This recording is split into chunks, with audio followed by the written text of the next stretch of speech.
The monitors we're using to shoot this short film here do something that no monitor has ever done before.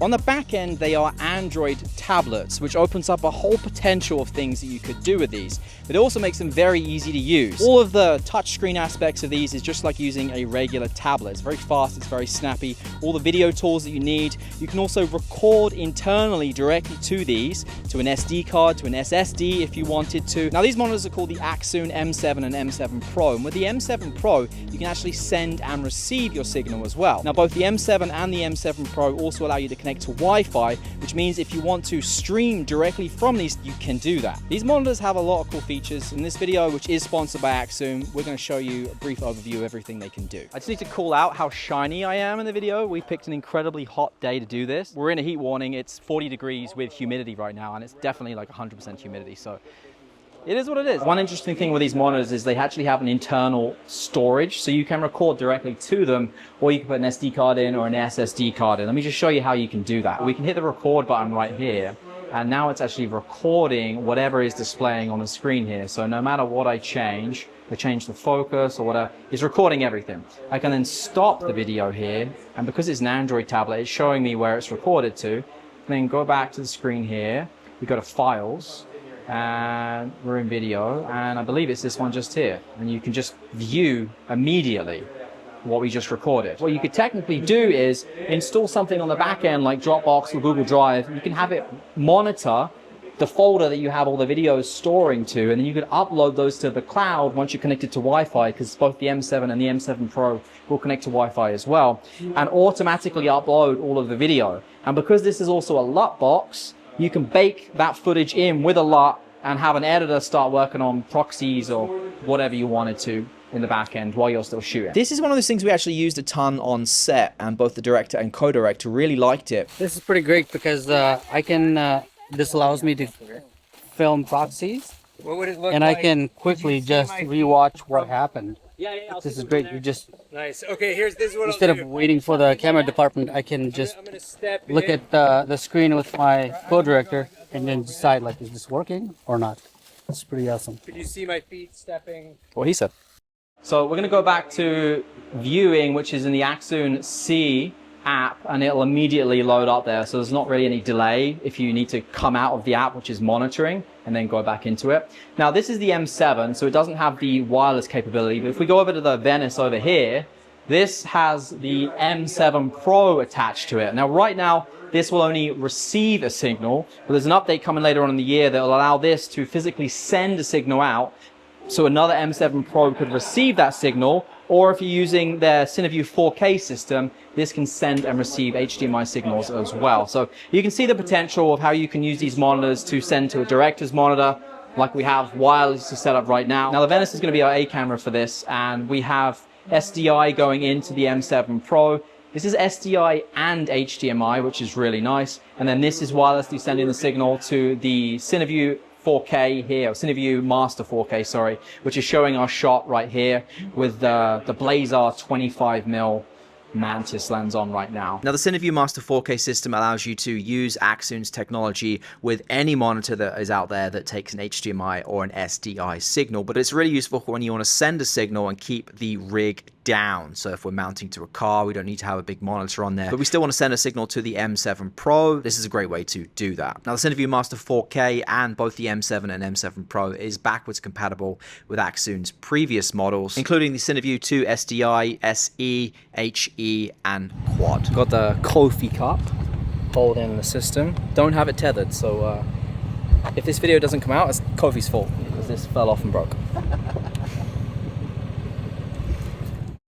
Just rigging up for the outside here. We've got the S1 II with the Mantis on here, the 25mm. We've got the wireless system coming out of the S1 II, which will be going into the wireless M7 Pro. And that will be in the back of the car of the follow vehicle, and then we can pull focus. And then the other wireless system will be a secondary director's monitor as well, just to make sure everything is working okay. So having to rely on a wireless system like this to pull focus leaves no room for error. If you don't have a connection, you're not able to see, you're not able to pull focus. If you have latency issues, it's harder. We had zero issues here. You'll see in the shot that's just coming up now just how far back we are. We're in that vehicle right there, and we're able to do everything and see everything, no problems. Very happy with how it worked out. We talked yesterday about how these are Android tablets in the back end, so you can install things. So I want to test it out, and I downloaded Doom. Works great. Basically any APK you can install on here, and it'll work. I want to do it as a test more than anything, and it took like 2 minutes. I remember you mentioning yesterday. That's why I was like, oh, you got it already. Yeah. Baby. So we're outside today. It's another hot day, another heat wave. 1,000 nits on these, so yes, we can see them outside, but in direct sunlight, it might be a bit more challenging. That said, when you get the cages, because these actually have their own cages that you can get from them as well from Accsoon, there are sun hoods that you can attach to them. The cage actually has 4 spots for attaching there, so I'm not going to bore you with showing you how it goes on, but we'll do a cut. So that's with the sunshade on there, and just allows you to see it a little bit easier when we're outside like right now. So if you just get in the monitor, you can really see what's going on. This is one of the things I saw recently that you can do. So you can obviously assign the physical keys to do whatever you want. There's a big list, but you can do a screenshot. So if you like what you see, you can just do a screenshot and it saves it to the pictures, which is kind of cool. So one thing with these monitors is when you buy them, they come color. That's 2 times I've done that now. Color calibrated from Canon, which is not something you regularly get when you buy a monitor, but you know both have extremely accurate color. That graphic I showed you on the screen there might not make a lot of sense, but let me explain it to you. So a delta E number is a single number that quantifies the difference between 2 colors, and a lower number generally represents better color accuracy, and a number less than 2 is considered excellent color accuracy. Obviously with video work, we want to make sure that we have a very accurate color, and having that inside a monitor with a nice low number under 2 like that is a good thing. Now the one here is Gamma 2.4, and it's a setting when you are working in the film and production world, specifically when you're using Rec 709, which we all do. Gamma 2.4 is designed to create more of a cinematic kind of contrasty image versus Gamma 2.2, which is something that we obviously prefer. That's what those numbers on the screen mean. Basically, when you're using these, you can be sure that you're getting very color accurate monitors. And that isn't just me saying that. The paper that comes with the monitor backs it all up. Because we are completely wireless today, there's 2 options we can do. We can either power these via USB-C.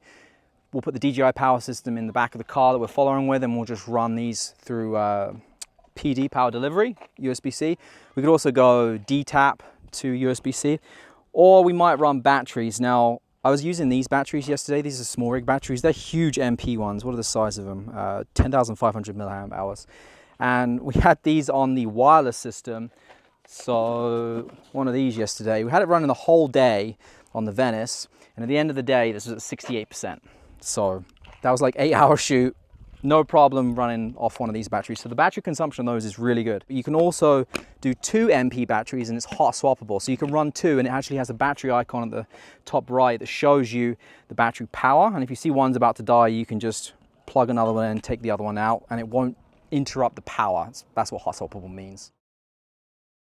Let me run you through the actual monitor's design here, all of the buttons and the in and out ports on it. Now, I would recommend getting the cage that you can get for this from Accsoon, because it just gives you a lot more mounting points, basically on the right, on the left, and on the bottom. So anywhere you want to mount this, you are good. On the left, you have an HDMI in, you also have an HDMI out, you have a headphone jack and a microphone in. This is a little fan outlet right here. On the rear, just here, you have 2 NPF battery slots, hot swappable, so you can have one in here. If this is going to die, you can throw another one in there, take this one out while the monitor's on. It will not interrupt the power. SDI in and SDI out ports on there. You have power delivery in, which is USB-C if you want to power it that method, and 5-volt out USB-C as well. And this is the button to release the NPF batteries. On the right hand side here, you have your SD card slot there. You have a 1/4" 20 mount with your RE locating points there, and then you also have a USB-C port in, just let me focus on that, USB-C point in just here, so you can plug in a if you want to plug in a portable hard drive or whatever into there, or connect it to your camera. You also have a DC in barrel port there too. This is anti-reflective laminated Gorilla Glass, which is really nice for viewing. On the top, you have F1, F2, F3, which you can assign. This is a home button, and then this is your power button. One problem we keep running into, not with these monitors, but because we're using the Lumix S12 today, is If we're using Sony cameras, you can do camera control wirelessly, so we'd be able to trigger the camera recording from where we are. Right now, Janice has to keep jumping out, starting and stopping, rolling the camera, because we can't do that wirelessly, unfortunately. So if you have a Sony camera and you're using one of these monitors, you'll be able to control the camera from the monitor itself. Basically, USB-C from the monitor into the camera.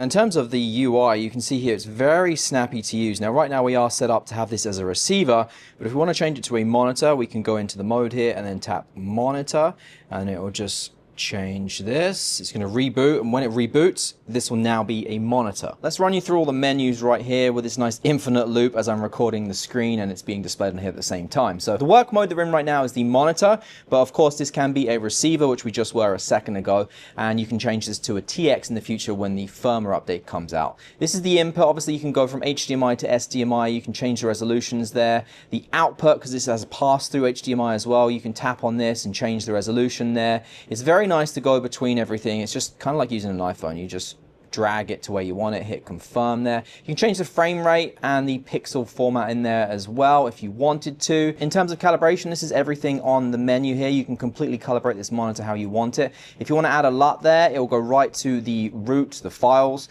and then you can select the LUT if you wanted to, so you can slap something on there on the internal or an SD card. You just tap back to get back to the monitoring app there. These are the recording options that you have there, so you can save to the internal storage. I've got an SSD plugged in right now as well, or an SD card, wherever you want to save it to, which is really nice. You can see how much time is remaining. You can change the bit rate, the audio rate. You have a lot of control there. If you want to go live with this, then you can set the settings right here of what you want this monitor to output in terms of your live signal. And these are all the tools that you have on here, which will all be available on the bottom here. So you can tap on one there and it will add it to the bottom, or you can tap it to remove it from the bottom there if you don't want it in here. I don't need to show you all the tools, but this is everything. So pause here if you need to see.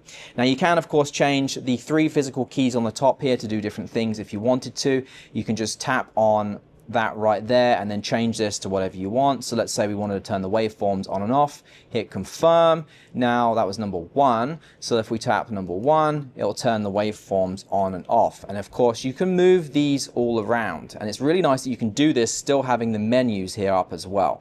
So let's turn the waveforms. Actually, one other thing I want to show you, you can actually make these a lot bigger and smaller as well. So let's actually tap away here. Yeah, so you can fill the whole screen if you wanted to, make it smaller, put it wherever you want, remove it there if you wanted to do so.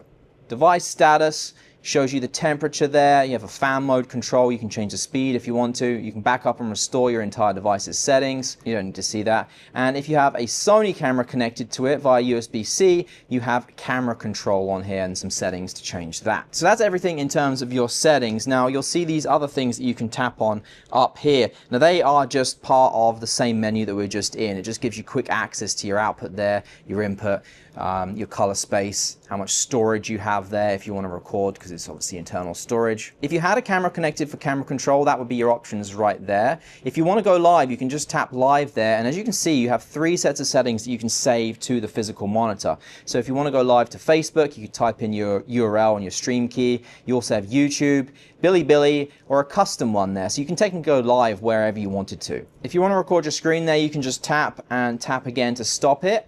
And then if you want to watch that back, you can either go into the files menu, or you can just tap back there and it'll show you what we just recorded, which is just there. From here you can just tap go back, and now we're back in the main menu there. But you can of course get to it by going into your files and then video, movies, and everything will be stored. As you can see, it's just there as well, and you can actually open it with a different app here. So this is basically your Android file manager. It's a fully functioning Android operating system that runs in the back end. As we've already showed you, you can install APKs here if you wanted to as well, and we can just jump back into the Accsoon monitor app. Tools are very straightforward to use. You just tap on them, and of course you can make them bigger and smaller. You can remove them. You can have multiple tools on the screen at once. This is where you'd control your LUT if you wanted to use this as a LUT box here.